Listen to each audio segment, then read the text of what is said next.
রাজামশাইয়ের কাজ নিয়ে গোপালকে একবার দিকনগর হয়ে শান্তিপুর যেতে হয়েছিল। শান্তিপুরের জমিদারের তরফ থেকে গোপালকে সেখানে অভূতপূর্ব সম্বর্ধনা দেয়া হলো।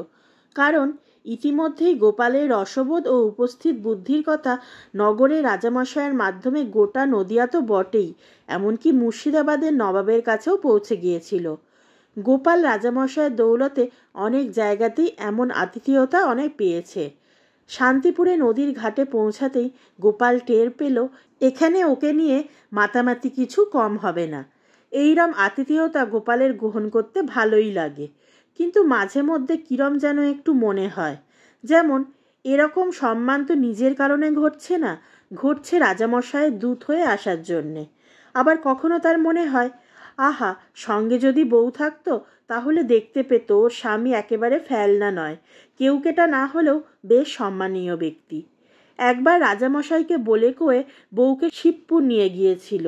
জলঙ্গি নদীর ধারে ঘেঁষে সেখানকার জমিদার বাড়ি। ঢুকতেই বিশাল ফুলের বাগান, ফুলের বাগানের মাঝখান দিয়ে সরু রাস্তা গিয়ে উঠেছে জমিদার বাড়ির বৈঠকখানায়। সেখানেই সেইবারে রাত্রিবাস করেছিল বউয়ের সঙ্গে। এমন চমৎকার জায়গায় সহজে ঘুমিয়ে থাকা যায় না। দিনের আলো ফুটতে না ফুটতেই পাখিরা এমন আওয়াজ জুড়ে দেয় যে ইচ্ছা থাকলেও আর ঘুমাবার উপায় থাকে না। তার উপরে বউ আগে থেকেই বলে রেখেছিল যে ভোর হলেই সে নদীর ধারে বেড়াতে যাবে। সেখানে নদীর ধার বড়ই মনোমুগ্ধকর, এক নদীকে দেখেই সারাটা দিন কাটিয়ে দেওয়া যায়। তার উপরে গোপালের স্ত্রী এই প্রাকৃতিক সৌন্দর্য দেখতেও খুব ভালোবাসত, তাই সেবারটা বেশ তাদের ভালোই কেটেছিল। সেবারে গোপালের বউ বেশ খুশি হয়েছিল। এবারেও থাকলে ভালো হতো, কিন্তু গোপাল তো জানতো না যে ওর জন্য এত কিছু আয়োজন হয়েছে।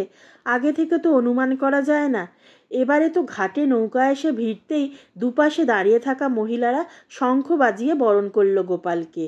গোপাল এই সমস্ত নিজের গুণে পায় না, রাজামশাইয়ের গৌরবেই সে গৌরবান্বিত, তাই একথা তার মাঝে মাঝে মনে হয়। সে যাই হোক, শান্তিপুরের জমিদার বেশ শৌখিন মানুষ। তার লোকজন গোপালকে যে অতিথিশালায় নিয়ে গেল ওটা দেখেই তো গোপাল তাজ্জব হয়ে গেল। একটা বিশাল আকারের কেদারা দেখিয়ে একজন গোপালকে অনুরোধ করলো, আপনি এখানে বসুন। গোপাল সেখানে বসলে এতই বড় যে তাকে মনে হচ্ছে খুঁজেই পাওয়া যাচ্ছে না। এইসব কেদারা তাকে তো আর মানায় না, এইসব কেদারা একমাত্র জমিদারদের জন্যই মানায়। তবু আজকে এতে গোপালকেই বসতে হবে। গোপাল বসলো বেশ আরাম করে।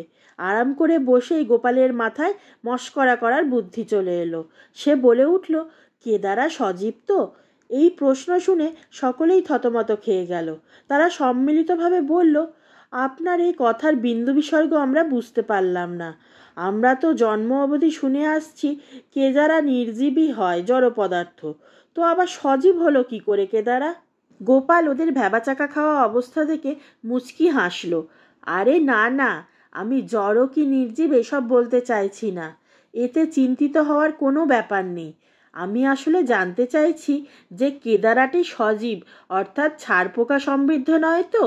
এইবার গোপালের কথা শুনে সকলেই হেসে উঠল। সকলেই বুঝল গোপাল সম্বন্ধে এতকাল তারা যা শুনে এসছে তা সঠিক। গোপাল এটার একটা নমুনা মাত্র প্রকাশ করলো। গোপাল যতক্ষণ এখানে থাকবে এইরম নমুনার সন্ধান তারা আরও পাবে। এই ধরনের সুন্দর সুন্দর গল্প শোনার জন্য এখনই আমার চ্যানেলটি সাবস্ক্রাইব করে নিন। আর গল্পটি কেমন লাগলো তা অবশ্যই কমেন্ট করে জানাবেন।